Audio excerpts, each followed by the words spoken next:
Réseaux sociaux buzz. Bakpato, Songi Songi, Kongosa, Koromoto, Legede. Venez. Venez vous informer en temps réel. Écoutez les critiques, les analyses avec Maman Buzz sur Réseaux sociaux buzz. Ici, pas de critiques stériles, ni tête ni queue, pas de polémique. Maman Réseau, Maman Buzz de tout le monde est là. Maman Buzz sur Réseaux sociaux buzz et Lengue Zangali Passa. Le goût qui n'a pas de concurrent.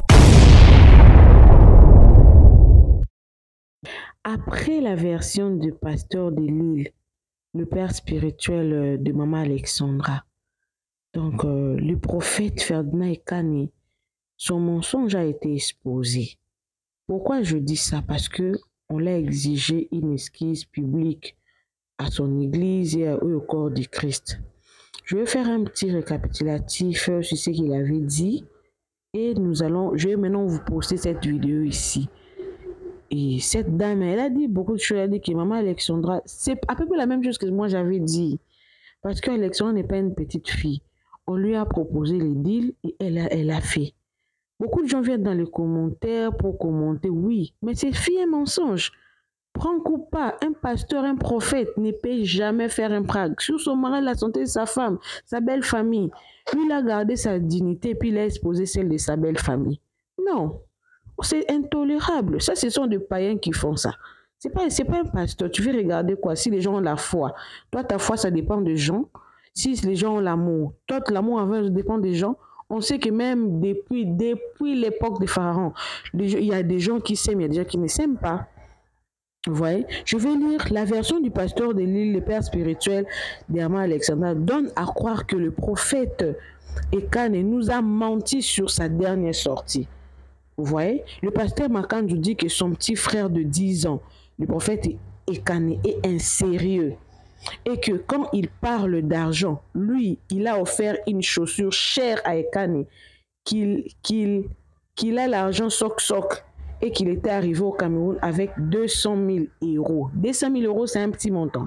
C'est un gros montant et une grande somme.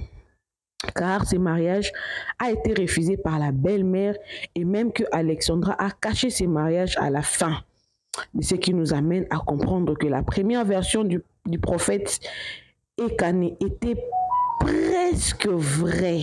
Donc quand le prophète Ferdinand était venu faire sa déclaration sur les réseaux sociaux, c'était ça la version. Sauf que peut-être après, ils ont y arrangé. Maintenant, comment arranger avec le public? Voilà pourquoi on dit toujours qu'avant de prendre une décision, il faut bien dormir, réfléchir. Et puis, la nuit porte conseil là qu'on dit, là, il faut bien s'y garder. Et puis, des 2 mois, je me suis dit, ce n'était pas important qu'il vienne sur les réseaux sociaux en parler. C'est sa vie privée à lui. Moi, je suis vraiment en train de m'étonner. C'est là qu'ils disent que les réseaux sociaux n'est pas un tribunal. Mais on a eu la version, la première version et la seconde version. Et un jour, il y aura encore une 3e version. Je vais terminer. Alors, je vais essayer un peu de rentrer un peu plus haut.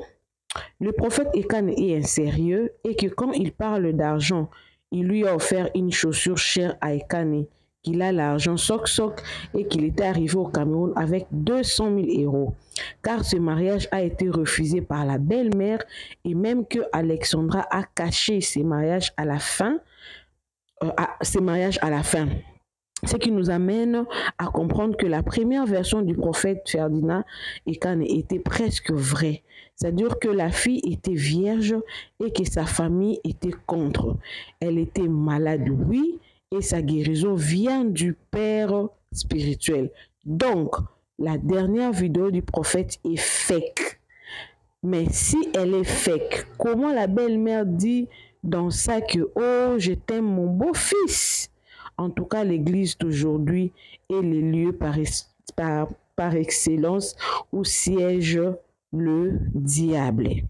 Voilà pourquoi. Et aussi, j'ajoute un peu, il y a eu une tante qui était venue dire sur les réseaux sociaux que non, Alexandre avait appris son divorce sur les réseaux sociaux. Sa nièce n'est pas malade, elle n'a jamais été malade, des histoires comme ça. Donc, il y a anguille sous roche sur cette affaire. Vous voyez, on veut cacher des choses, on ne veut pas que les gens en parlent. D'autres personnes se cachent sur, vous aimez trop mettre vos bouches dans des histoires qui ne vous concernent pas.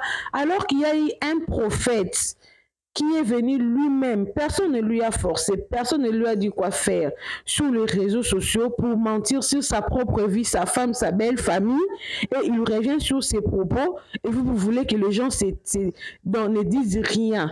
Non, il est venu quand même auprès de nous, il est venu nous parler, nous qui ne sommes pas des animaux, nous sommes des humains comme lui. Vous voyez, on va parler jusqu'en... D'ailleurs, il y a aussi la prophétesse qui a décortiqué les propos. Tout cela là, ça viendra, la vidéo là, elle est là. Mais pour le moment, je vous mets d'abord cette vidéo ici.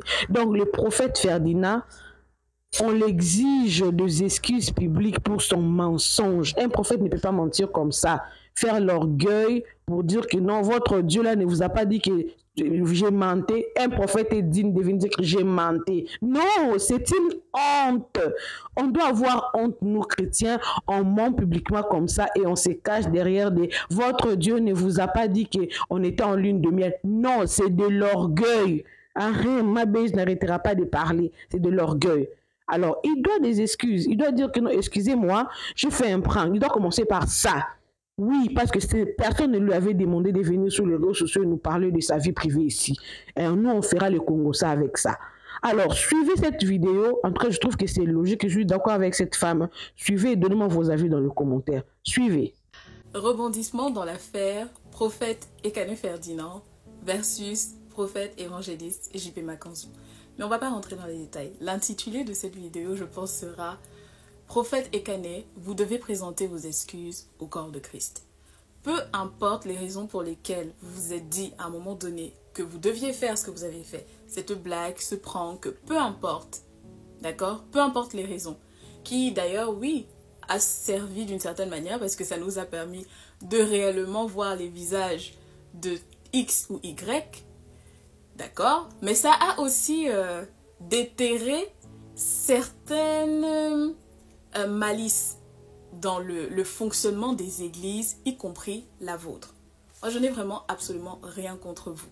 Le premier avis que j'ai émis concernant votre situation était par rapport à la première vidéo que vous avez sortie dans laquelle vous annonciez que vous divorciez de votre femme. Et vraiment, je ne crois pas être la seule, beaucoup d'entre nous en tout cas, on en a été très attristés. Moi la première, et j'ai donné mon avis par rapport à vos dires. Et honnêtement, quand on vous entendait parler, et aussi l'aspect que vous aviez au moment où vous faisiez cette vidéo, donnait l'impression que ce que vous disiez était vrai. Donc maintenant que vous sortiez hier et vous fassiez ce tout petit extrait de vidéo avec votre épouse, moi déjà j'étais très contente que vous soyez à nouveau ensemble, mais que vous ne preniez pas la peine de revenir sur absolument tout ce que vous avez dit dans la précédente vidéo, that was just despise. Ça, c'est du mépris. Je suis désolée de devoir vous le dire ainsi, c'est peut-être cru et trop direct, mais c'est du mépris. On ne joue pas certains jeux avec le peuple de Dieu. On n'est pas des marionnettes, d'accord? On n'est pas des moutons. On est peut-être, oui, on n'est pas des moutons, on est les brebis du Seigneur, mais on n'est pas les brebis des hommes. En tout cas, moi, je ne me considère pas être la brebis d'un homme, d'accord? Ce que la plupart des gens, 90% des gens ont fait, c'est vous montrer leur soutien par rapport à vos dires et la situation dans laquelle vous vous trouviez, et en prenant en compte aussi d'où vous veniez. D'accord? Par rapport à ce que vous avez vécu avec votre femme, dans le passé, etc. Donc, le fait que vous fassiez cette sortie et ne donniez pas plus de détails par rapport à ce qui s'est passé, et que vous fassiez simplement comme si de rien n'était, et vous disiez « Hey, on est ensemble, c'était un prank », c'est du mépris. C'est du mépris parce que, encore une fois, vous devez d'expliquer les choses que vous aviez dites dans cette vidéo. Donc, vous devez des excuses au corps de Christ. C'est de la bienséance, en fait. Parce que j'ai remarqué que vous avez remercié les personnes qui vous ont soutenu durant ce moment. qu'elle connaissait d'ailleurs votre situation profondément ou pas, même des gens qui ne vous connaissaient pas à ce moment-là, qui ne savent rien forcément de votre ministère, ont été touchés par votre témoignage et ces personnes vous ont apporté leur soutien sans pour autant vous connaître. Et juste par rapport à ça, cet élan en fait d'affection que les gens ont manifesté, d'empathie que les gens ont manifesté envers vous, mérite que vous présentiez vos excuses et que vous expliquiez en détail, de la même manière que vous l'avez fait quand vous avez fait votre première sortie pour nous annoncer, à nous qui n'avions même pas besoin de connaître certains détails du statut médical de votre femme. De la même manière, vous devez en fait de refaire une vidéo et nous expliquer les détails de ce qui s'est passé. Parce que ce que vous laissez entendre quand vous sortez comme vous êtes sorti, c'est que il y a eu un quiproquo.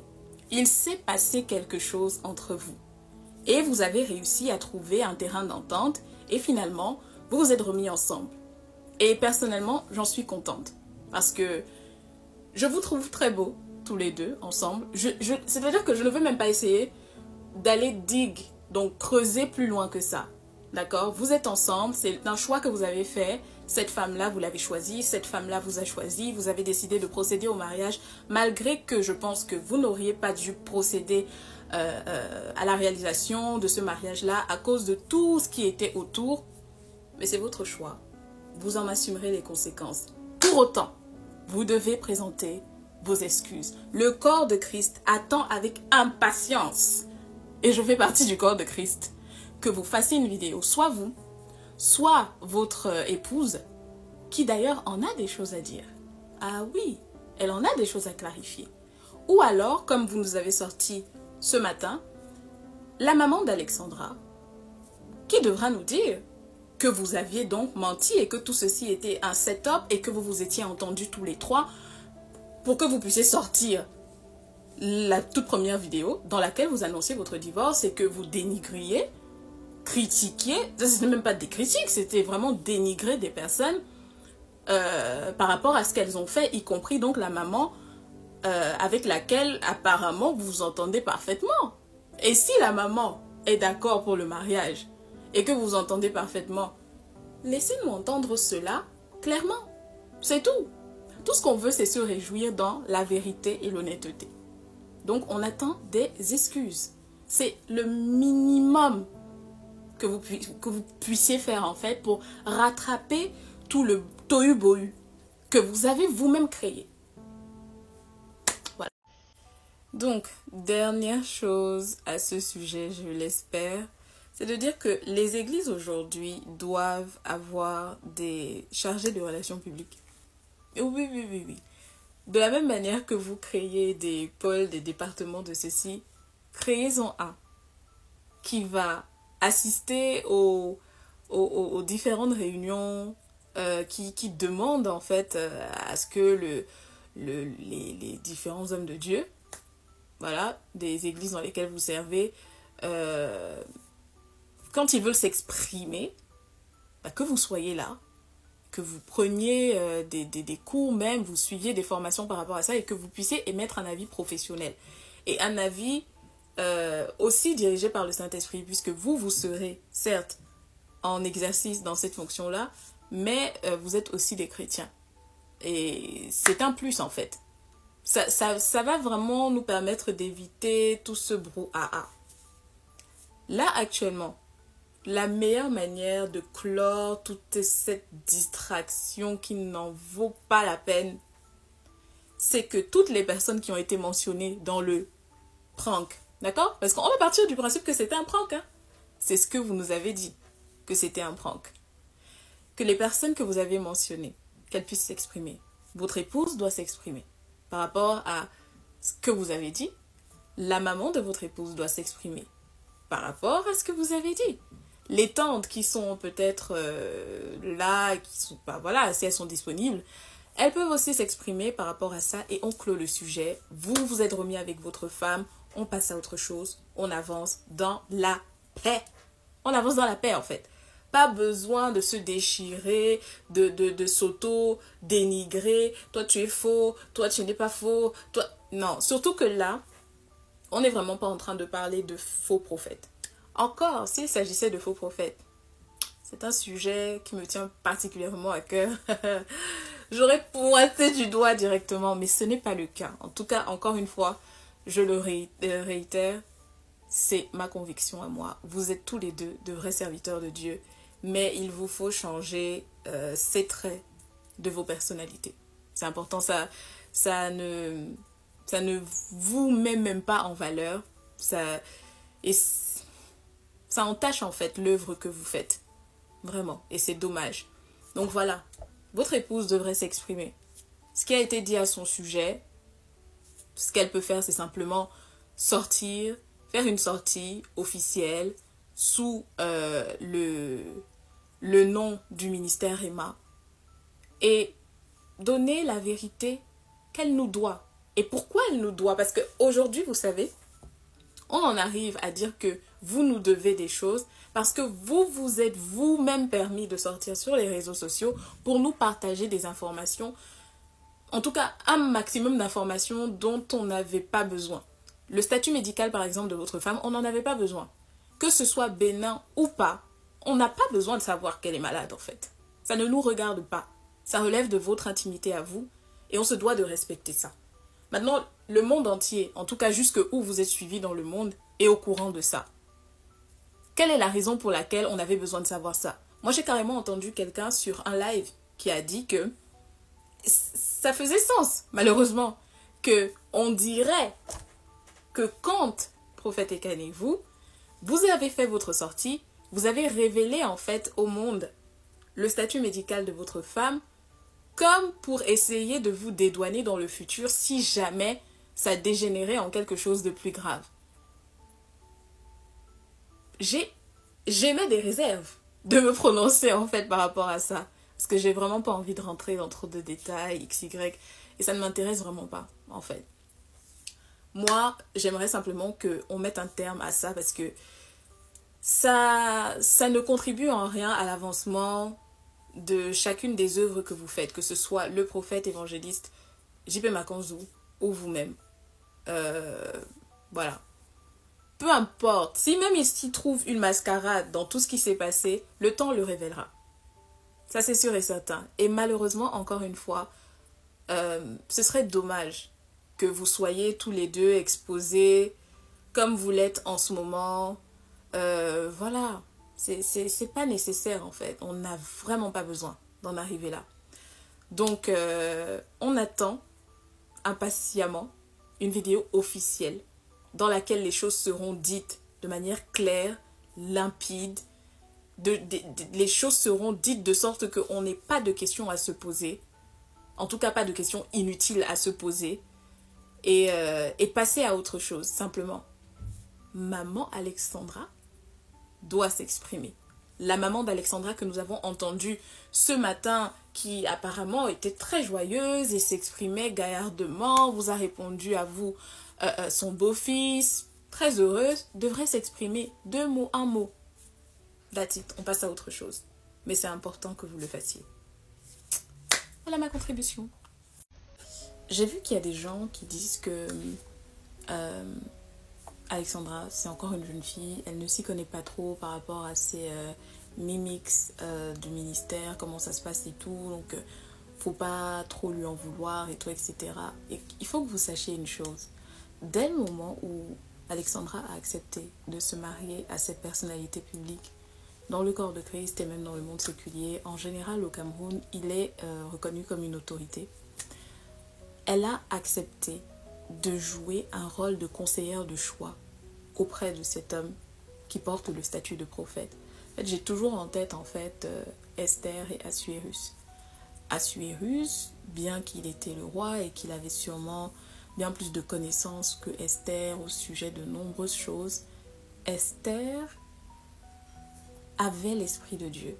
Ce qui fait que, même si elle ne connaissait pas, elle ne s'y connaissait pas dans tous les domaines dans lesquels son mari Assuérus, le roi, lui était bon, elle pouvait quand même emmener de la plus-value en fait dans pas mal de choses. Essayons juste un moment de nous mettre à la place de, elle s'appelle comment, Alexandra. Genre, moi je suis Alexandra ou toi tu es Alexandra. Et puis ton mari, il vient, il te propose quelque chose de ce genre. Écoute, pour mettre au travail les gens et voir qui est qui, voilà ce qu'on va faire. Je te propose qu'on fasse ce prank. Je mets toujours in quote parce que it's still weird. C'est un peu bizarre et délicat. Et toi, tu dis oui. Mais tu dis oui sur la base de quoi? Il y a tellement de facteurs autour qui seraient impliqués dans ces choses et qui seraient en fait feed, nourris de toute la négativité qui sort de ce genre d'expérience. Bien que, comme je l'ai dit au départ, on ait pu en retirer le fait qu'on ait pu savoir qui est qui dit qu'il voit vraiment et entend Dieu, etc. Et qui aussi simplement sait user de son cerveau et analyser des faits pratiques, juste que les gens soient pragmatiques, quoi. On a pu vraiment voir le cœur de certaines personnes. Enfin, à part ça, qu'est-ce que ça a emmené d'autre sinon un désordre de renom? Actuellement, là, on est encore en train d'en parler. Est-ce que ça devrait être le cas? Des histoires de personnes comme on le dit souvent qui se sont vues nues. Sincèrement. Est-ce qu'on devrait être en train de autant en parler de deux hommes de Dieu qui font un travail remarquable juste parce que une personne qui a été impliquée, d'après en tout cas la première vidéo qui avait été faite, n'a pas su dire « Moi, je ne ferai pas partie de cette histoire ». Moi, je lui aurais dit jamais. Alexandra a quoi? Elle doit avoir 27 ans ou 28 ans. Si elle a 27 ans, on n'a que 1 an d'écart. Donc, on a le même âge en fait. Je considère que, voilà, on est dans la même tranche d'âge, quoi. Qu'est-ce qui la différencie de moi? Rien du tout.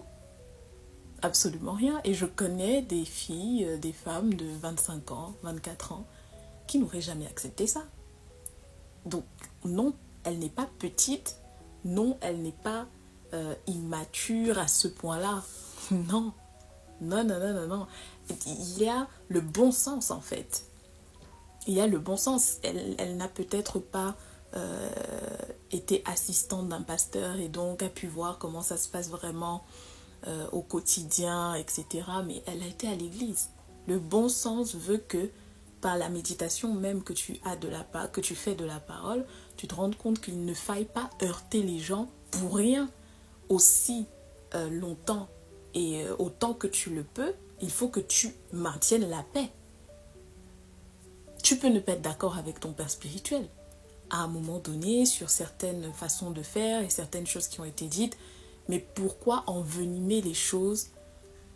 Pourquoi? Qu'est-ce que tu as encore de toute façon à prouver? L'homme que tu voulais épouser, t'as épousé, non?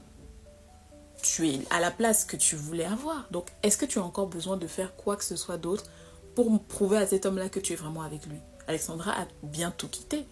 Elle a quitté son travail, et que sais-je, d'autres qu'elle a mis de côté, des personnes avec lesquelles elle s'est brouillée, et a fait son choix.